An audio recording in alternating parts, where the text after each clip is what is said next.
প্রথম যে ব্যবহারটা করতাম সেটা হচ্ছে পারিবারিক শিক্ষা। আর তারপরে যে ব্যবহারটা করতে শুরু করলাম সেটা হচ্ছে আপনারই অর্জন। হ্যাঁ, প্রথম যে ব্যবহারটা করতাম সেটা ছিল আমার পারিবারিক শিক্ষা। তবে তারপরে যে ব্যবহারটা শুরু করেছি সেটা হলো আপনারই রিফ্লেকশন। আপনি আমাকে ঠিক যতটুকু দিচ্ছেন ঠিক সেইমটা আমি আপনাকে ফিরাইয়ে দিচ্ছি। মনে কষ্ট নিয়েন না।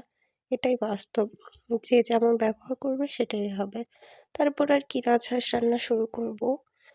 ১ম এ পেঁয়াজ দিয়ে, তেজপাতা দিয়ে সবকিছু ভাজি করে নিয়ে মশলাপাতিগুলো একটু চামচ দিয়ে একটু মিক্সড করে নিচ্ছিলাম আরকি। মিক্সড করে নিলে মজা হয় রান্নাটা। তারপরে এটা অনেকক্ষণ কষাতে হবে। যেহেতু এটা রাজহাঁসের মাংস, অনেকক্ষণ কষালে মাংসের টেস্টটা আসবে। তারপরে মাংসটা অনেকবার ধোয়ার পরে নিজে হাতে মাখাচ্ছিলাম। রাজহাঁসের ভিতরে অনেকগুলো ডিম ছিল। ৪-৫ টা মতো ডিম ছিল।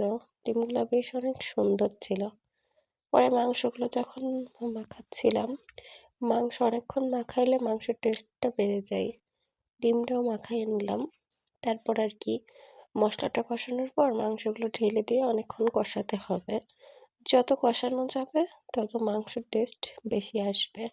কার রাজহাঁসের মাংস খেতে ভালো লাগে কমেন্ট করবেন।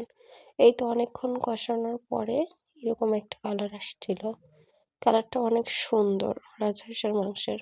অনেক তেল বের হয় তো, অনেক তেল চর্বি থাকে। রান্না শেষ করে একটু সালাদ মাখিয়ে নিয়েছিলাম।